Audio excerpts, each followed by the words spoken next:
Nós temos como tema para esse mês, Ele veio, Ele vem.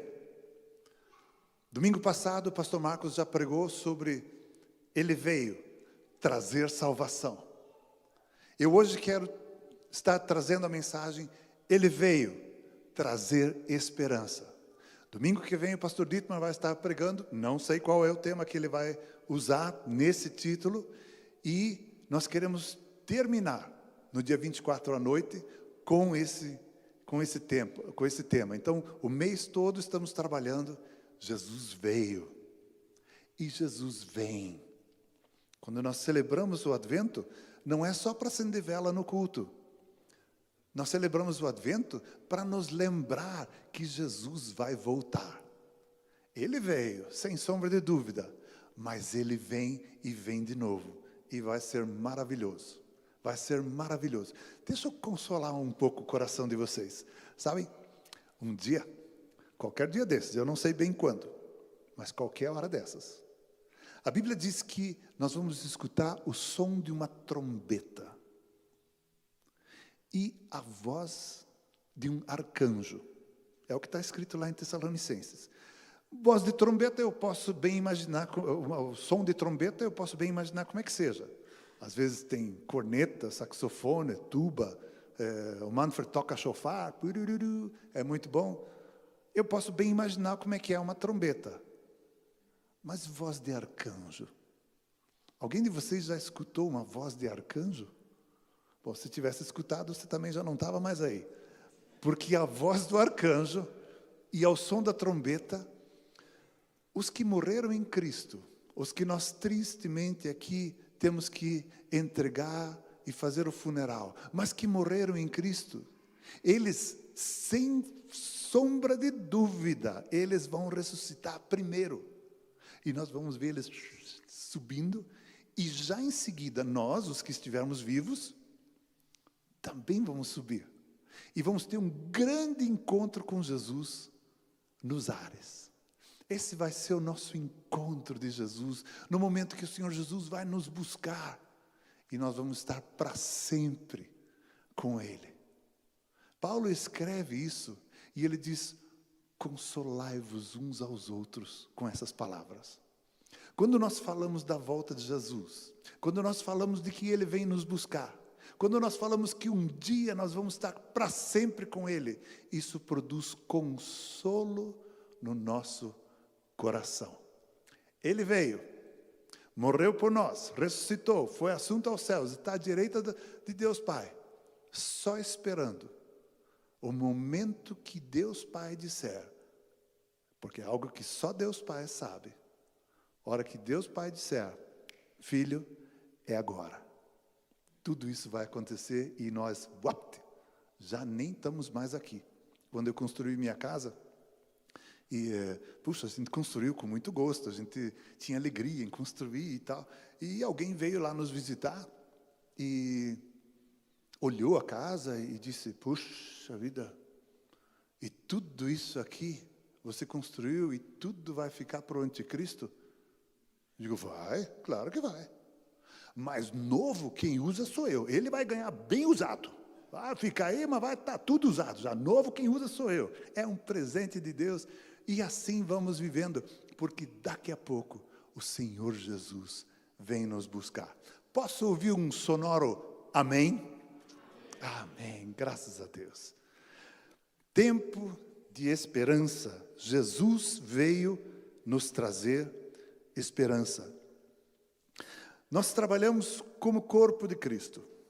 Acabei de falar dos pastores que se reúnem e que se juntam e estão lá orando pela colônia, orando pelas vidas de vocês. E vamos fazer algumas programações juntos, mas assim nós temos uma programação juntos no nosso lar de idosos.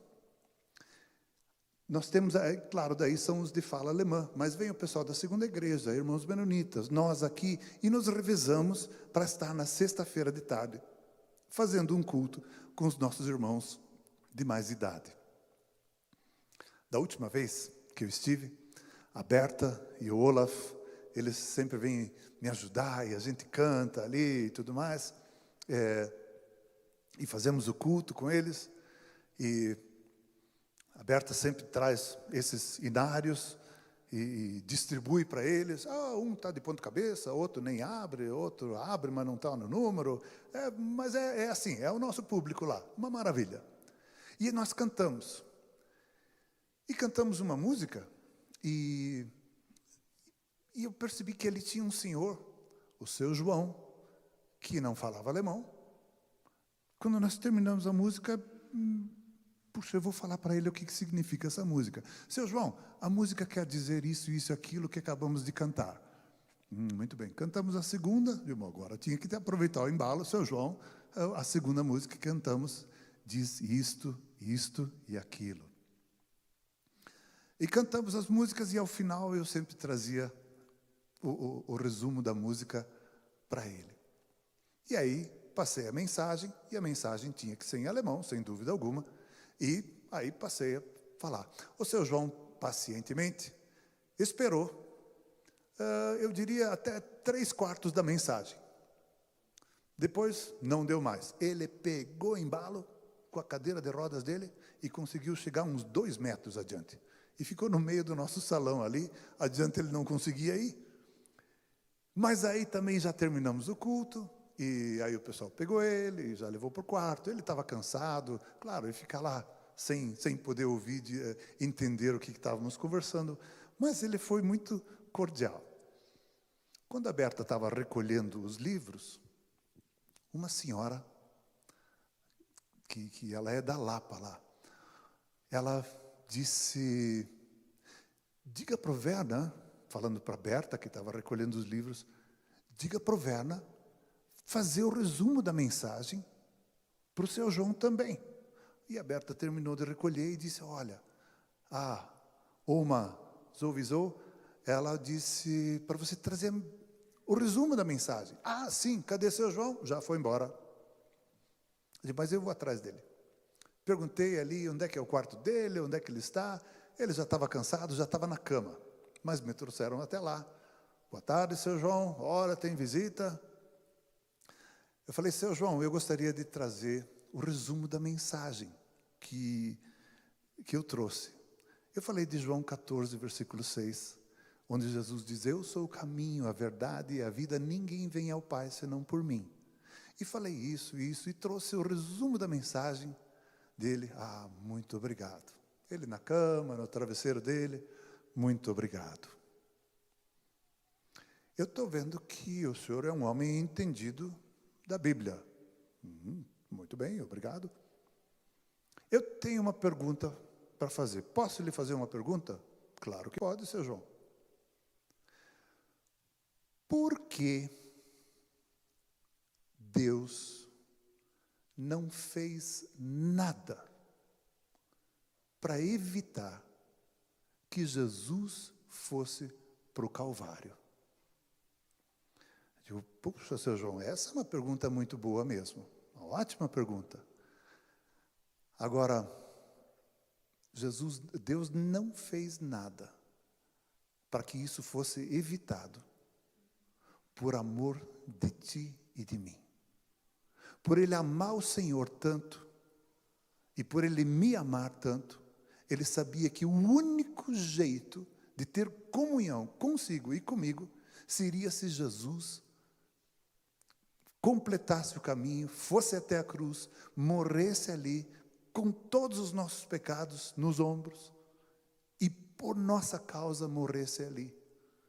Foi por isso que Deus não evitou que seu único filho atravessasse todo o Calvário e ressuscitasse. E está vivo e está sentado do lado direito de Deus ali. Digo, seu João, mas agora eu tenho uma pergunta para o senhor. O senhor já entregou a sua vida para Jesus? E eu já emendo uma segunda. O senhor quer entregar a sua vida para Jesus agora? Eu quero. Então, seu João, então vamos orar. Repita aqui comigo. Jesus, entra no meu coração. Eu te aceito, te recebo como meu Senhor e meu Salvador. Obrigado pelo perdão dos meus pecados. Obrigado que o Senhor me transforma num filho de Deus. E ele foi repetindo e orando, convidando Jesus a entrar na sua vida. Amém. Ficamos ali mais um pouquinho juntos, eu orei pela vida do seu João. Eu saí daquele quarto lá do ancianato. A Irene Varkantin, a nossa secretária lá, foi a primeira que eu encontrei ali. Eu digo, Irene, eu estou tão feliz, eu estou tão jubiloso aqui, estou tão alegre. Estou vendo você, sabe o que aconteceu? O seu João entregou a vida para Jesus, mas eu estava explodindo de alegria. É mesmo, que coisa legal, não, que joia. E aí ela falou, puxa, como Deus faz as coisas, não é? Porque hoje é o último dia dele aqui. Amanhã ele vai ser transferido para Belo Horizonte. Era o último dia que ele estava conosco. Não temos a menor ideia, não temos mais notícia do seu João. Ninguém sabe dele. Também hoje conversei com a Berta ainda. Não sabemos como é que ele está lá. Não sabemos em que ambiente que ele está lá. Mas ele estava conosco aqui.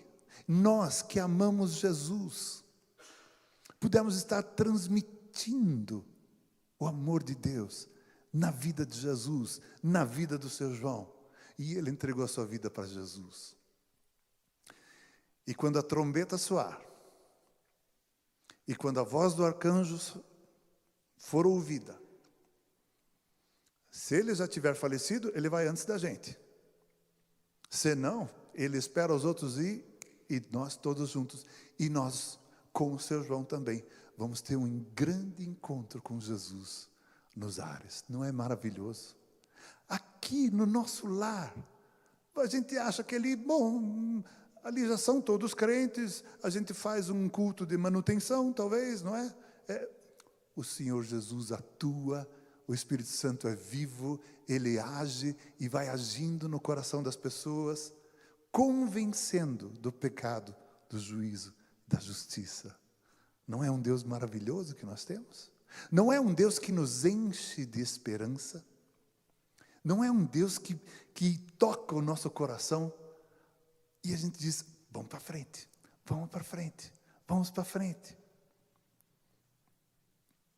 A Bíblia fala em 1 Coríntios 13, versículos 12 e 13, porque agora vemos como num espelho, de forma obscura, depois veremos face a face.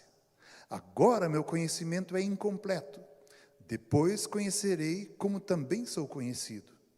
Agora, pois, permanecem a fé, a esperança e o amor, estes três.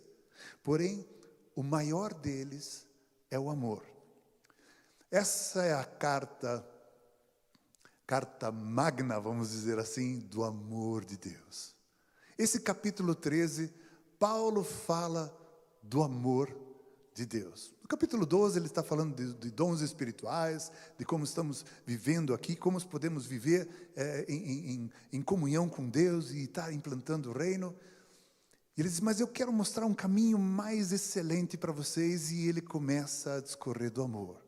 O amor é paciente, é benigno, o amor tudo sofre, o amor tudo espera. Die Liebe hofft alles. O amor tudo espera. O amor tem paciência. O amor sofre junto. E ele vai falando todas essas coisas de maneira como nós aqui podemos viver. Qual é o tipo de vida que nós aqui, antes do soar da trombeta, antes do soar da voz do arcanjo, como é que nós podemos viver aqui? E isso é em amor. O amor de Deus nos constrange, nos enche. Nós podemos amar uns aos outros. Do nosso interior fluem rios de água viva por causa desse amor de Deus. É algo maravilhoso. É algo maravilhoso. Só que quando ele fala esse capítulo, quando ele escreve esse capítulo, eu tenho a impressão que Paulo, ele escreve para nós, e aí ele fala para nós aqui, daqui a pouco ele fala do que é do céu, daqui a pouco ele fala para nós aqui Daqui a pouco ele fala das coisas eternas, e ele vai misturando isso para lá e para cá.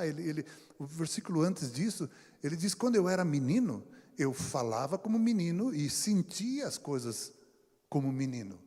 Quando passei a ser homem, deixei as coisas de menino de lado.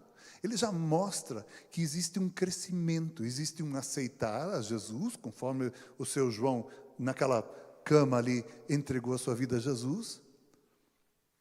Mas existe um crescer em Cristo, um crescer em maturidade, onde eu deixo as coisas de menino e passo a agir como um homem de Deus.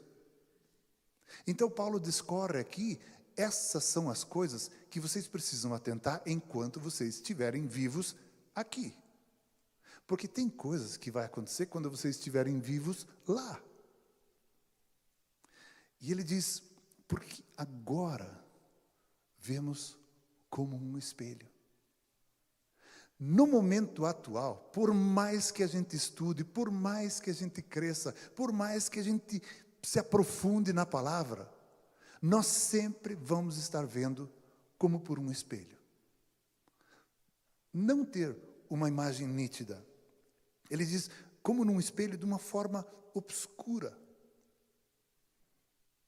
Depois, veremos face a face. Depois nós vamos ver a Jesus e a Deus face a face. Agora, meu conhecimento é incompleto. A verdade que nós conhecemos, o tanto da verdade que nós conhecemos, é parcial. Ainda não é completa. Nós conhecemos uma parte. Nós profetizamos em parte. E nós cremos em parte. Mas naquele dia, daí vai ser completo. Hoje, eu só tenho um pedaço da verdade. Por mais que eu me esforce. Por isso que é bom nós termos comunhão. Por isso que é bom nós termos os nossos encontros de pastores. Porque cada um tem uma parte, você tem uma parte, você tem uma parte, você tem uma parte, e todos juntos, a nossa parte aumenta. Não adianta eu pensar que eu sei tudo. É bobagem. A Bíblia diz que não é verdade. Então não adianta eu ficar me iludindo que eu sei tudo. Mas em comunhão com os meus irmãos, eu começo a compartilhar o conhecimento e sei cada vez mais e melhor. Agora meu conhecimento é incompleto. Depois conhecerei como também sou conhecido. Agora permanecem a fé, a esperança e o amor, estes três. Porém, o amor é o maior deles. Quando Paulo escreve agora essa última frase, e diz, agora, porém, permanecem, é como que agora, durante esse tempo, até que venha, até que aconteça, durante esse período de aguardar, durante esse período de advento da volta de Jesus, permanecem a fé e a esperança. Estas são coisas que nós vivemos agora, até o dia do encontro com Jesus nos ares. Quando nós encontrarmos Jesus, a nossa fé vai acabar. Não vamos mais ter fé, porque também não precisamos mais ter fé. A nossa esperança vai acabar, porque não precisamos mais ter esperança, ela se cumpriu.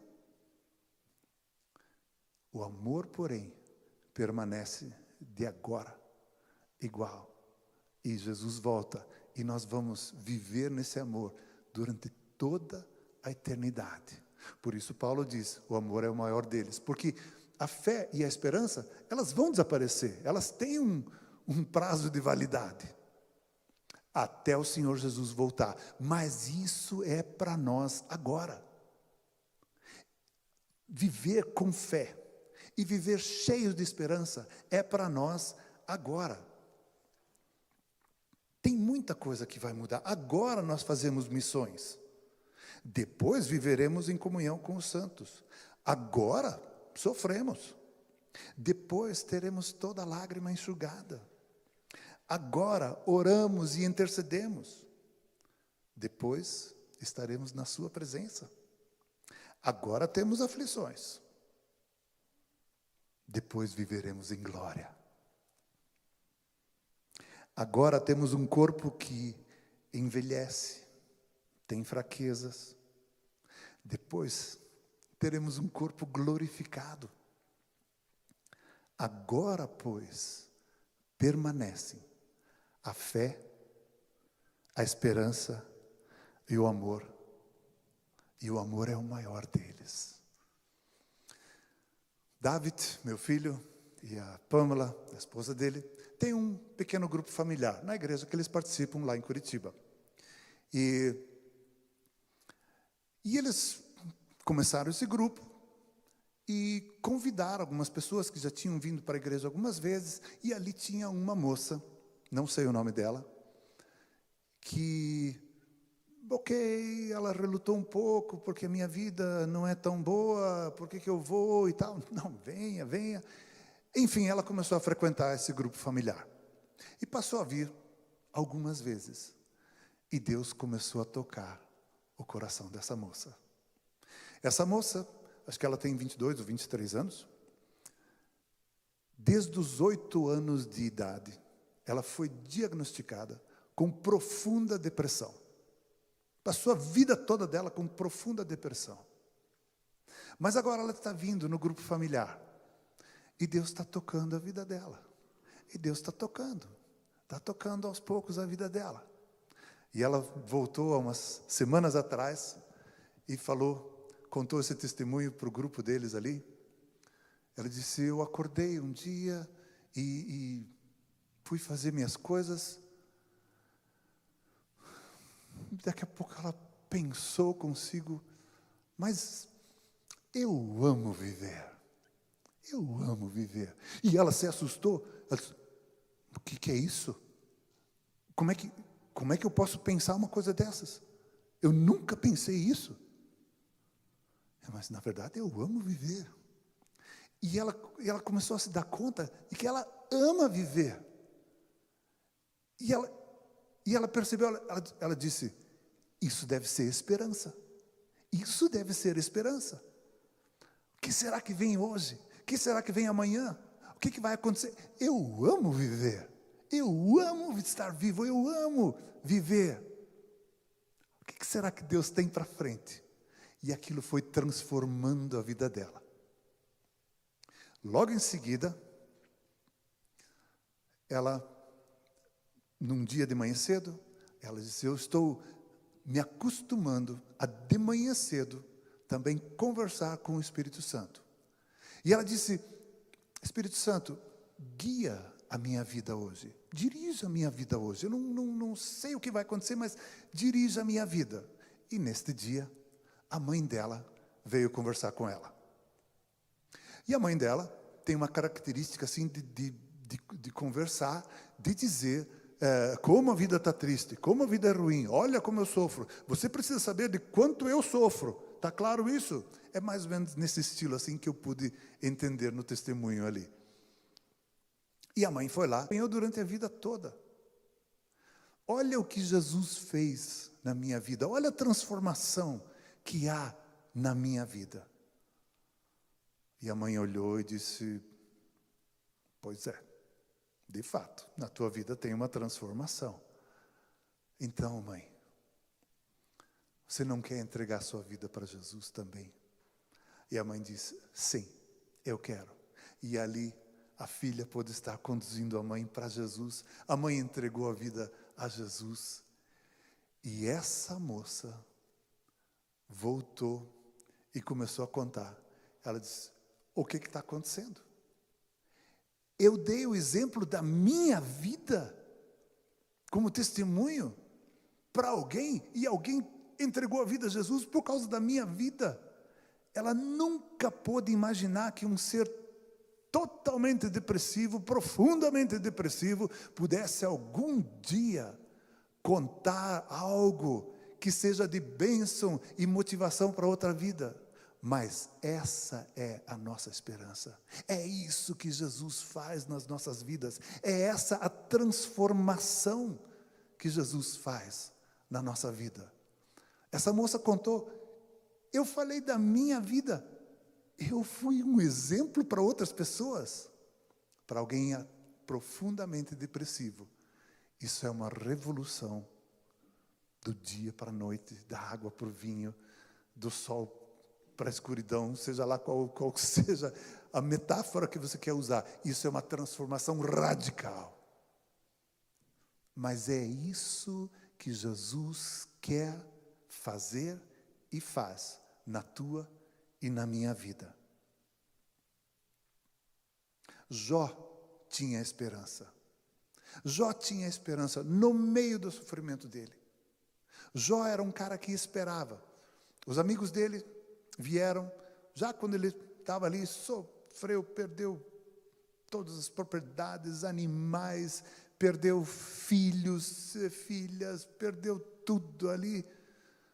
Só sobrou a esposa, que ainda disse, amaldiçoa a Deus e morra. E ele começou a se desfazer, a carne dele começou a cheirar. E a Bíblia diz que ele pegava cacos de telha para raspar assim a carne dele. Ele estava numa situação terrível. Mas ele tinha esperança. Ele não perdia a esperança. Em Jó, capítulo 19, versículos 25 a 27, diz, porque eu sei que o meu Redentor vive e por fim se levantará sobre a terra. Depois, revestido este meu corpo da minha pele, em minha carne verei a Deus. Eu o verei por mim mesmo. Os meus olhos o verão e não os outros, e não outros. De saudade, meu coração desfalece dentro de mim. Ansiosamente o meu coração espera por isso. Desejosamente, ardentemente, o meu coração está cheio dessa esperança. Eu sei que o meu Redentor vive. E eu vou vê-lo. Eu vou vê-lo. Jó é o livro mais antigo da Bíblia. É lá os primórdios. Não existia Êxodo, não tinha Moisés, não tinha lei, não tinha nada. Mas Jó já sabia que o Redentor dele vive. E Jó já sabia que haveria uma ressurreição. E ele disse, eu sei que o meu Redentor vive e que eu, quando meu corpo estiver revestido de pele, e quando eu na minha carne e os meus olhos vão ver o Senhor, eu e não os outros, não vai ser história que outros vão contar, mas eu vou ver o Senhor. Eu sei que eu vou ressuscitar um dia e vou ver o meu Redentor. Como é que ele sabia disso? Esse testemunho interior que é tão maravilhoso, quando Deus nos enche, nos toca e vai nos ensinando, vai nos falando. Mas Jó tinha esperança plena em meio ao sofrimento dele. Existem também esperanças frustradas. Podemos, às vezes, ter uma esperança frustrada. E eu acho que muitos de nós já experimentou isso. E existe. A Bíblia fala que, depois da morte e ressurreição de Jesus, naquele domingo, 2 discípulos saíram a caminho de Emaús. Eles saíram e foram conversando sobre as coisas que haviam acontecido, sobre Jesus. E Jesus chega para a esperança, Jesus chega conversando com eles, e eles começam a contar que Jesus era um homem tremendo aqui, ia fazendo o bem, mas os nossos sacerdotes o prenderam, crucificaram, E agora já é o terceiro dia que essas coisas acontecem. Já estamos no terceiro dia desde que essas coisas aconteceram. Eu posso ter esperanças frustradas quando eu começo a colocar os meus desejos no meio dessa esperança, sem que tenham sido essa esperança, esses desejos, dirigidos por Deus. Eu começo a colocar a minha expectativa, e aí o risco de ter uma esperança frustrada é grande. Esses discípulos estavam frustrados.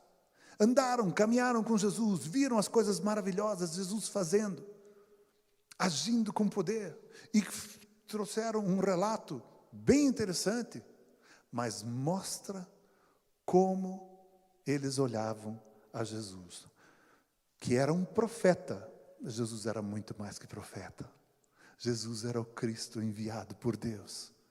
Nós esperávamos que ele trouxesse uma redenção para Israel e que ele mandasse os romanos para bem longe.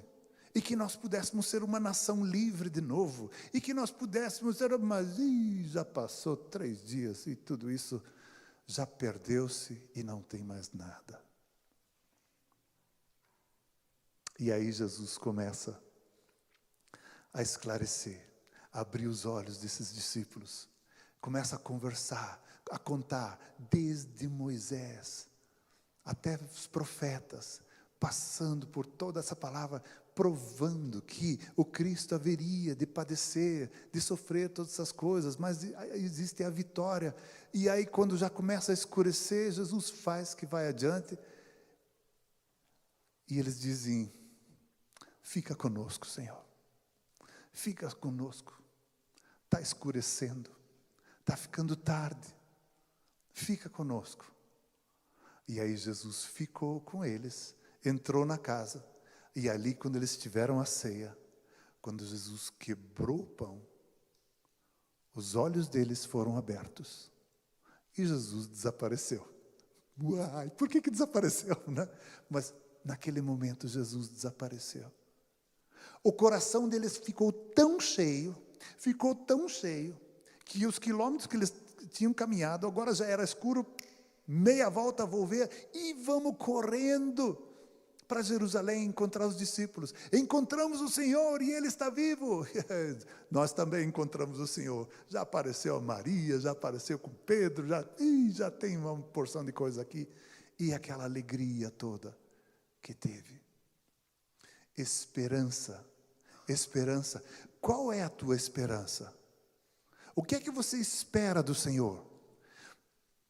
Coloque tudo isso mais uma vez na frente do Senhor e diga: Senhor, eu espero essas coisas no âmbito familiar, na minha vida contigo, no âmbito financeiro, no âmbito do meu trabalho, no âmbito da minha vida social. Eu tenho várias esperanças disso e daquilo.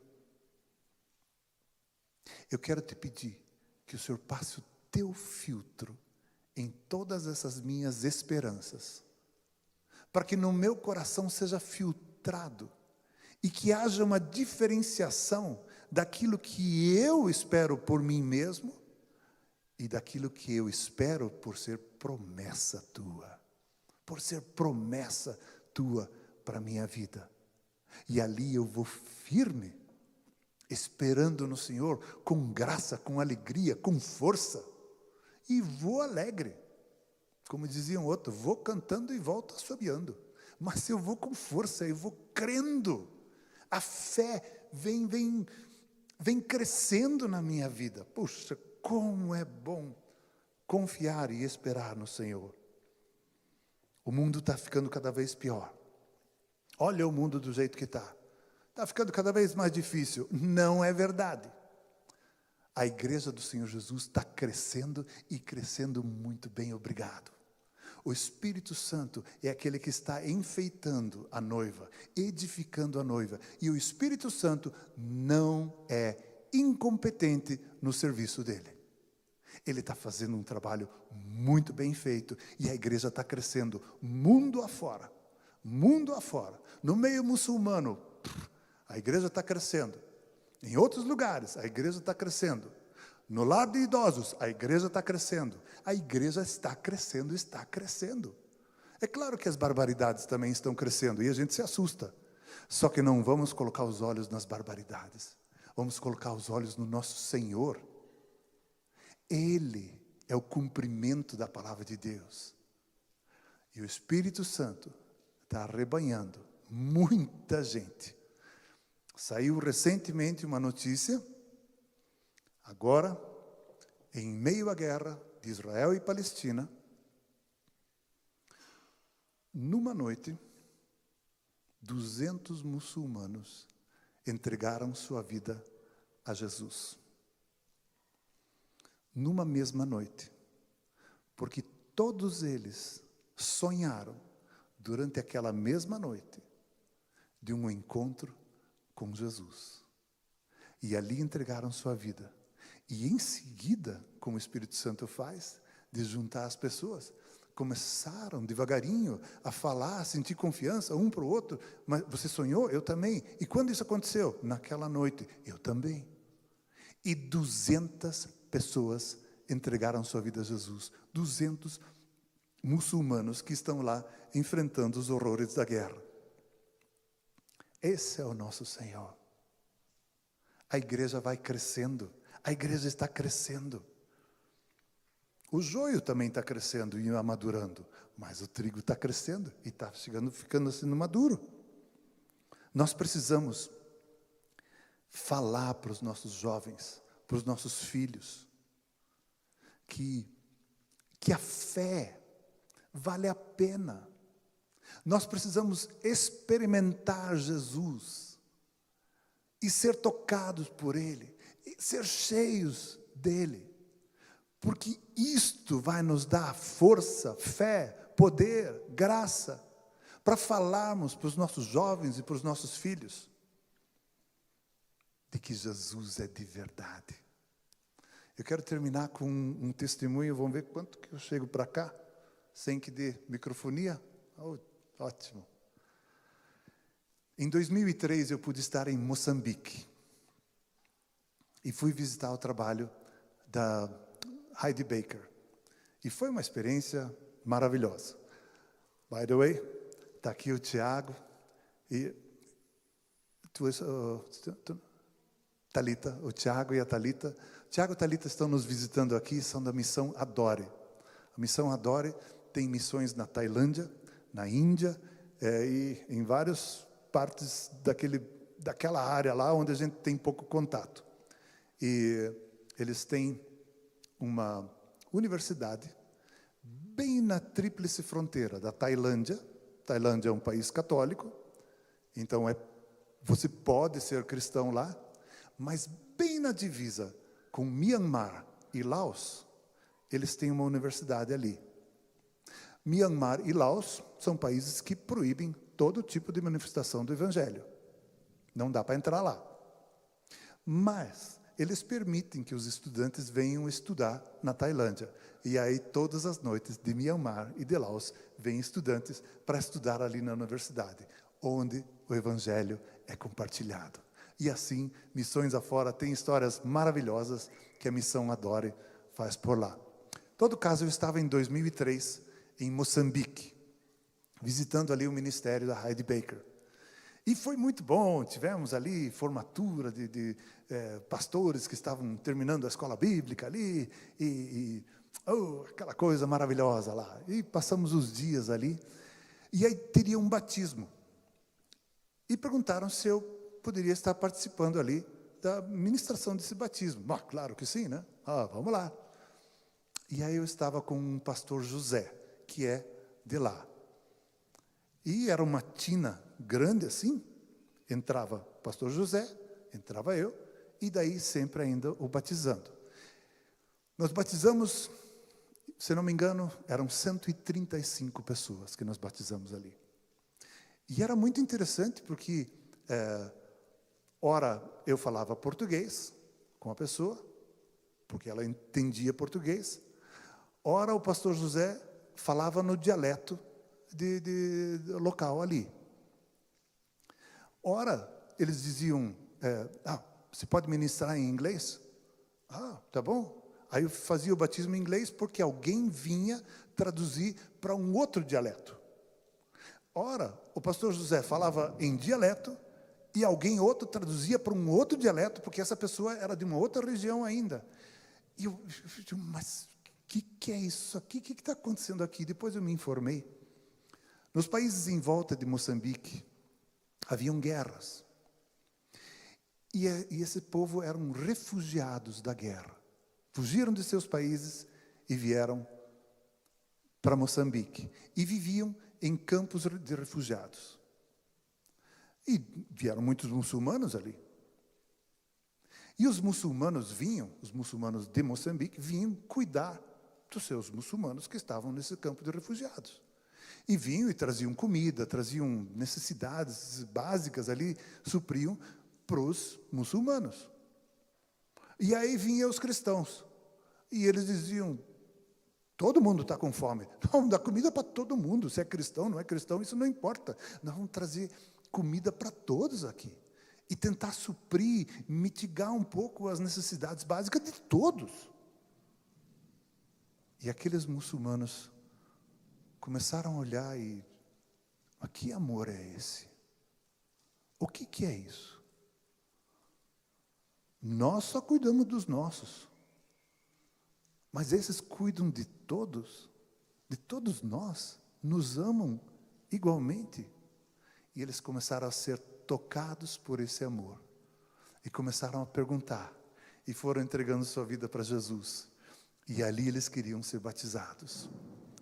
Ali nós vimos. Eu estava batizando as pessoas ali e só me veio o versículo aquela passagem bíblica, muitas tribos, povos, línguas e nações, muitos irão te adorar. Eu estava vendo o cumprimento dessa palavra na minha frente, participando. Podemos ter esperança num Deus vivo. O Espírito Santo está vindo sobre nós aqui. E algumas pessoas estão sendo tocadas.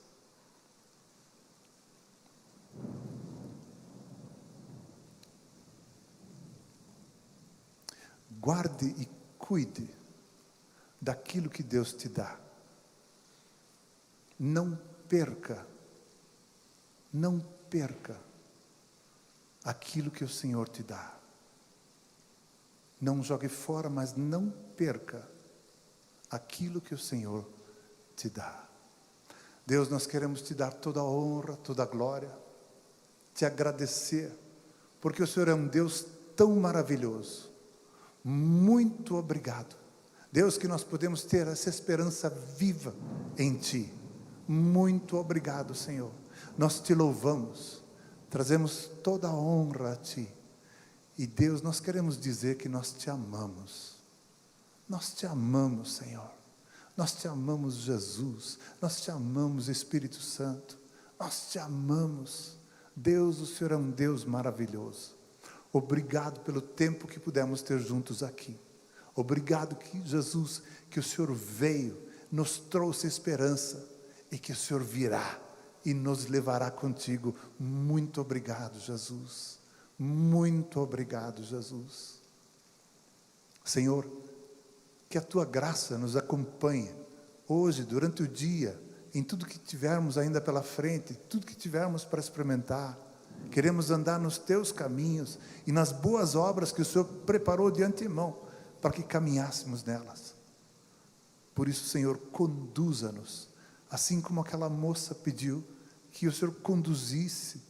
Nós também pedimos, conduza-nos agora durante o almoço, durante a tarde. E nós queremos Te louvar, nos rendemos a Ti, Te agradecendo, Te louvando. Muito obrigado. Em nome de Jesus. Amém.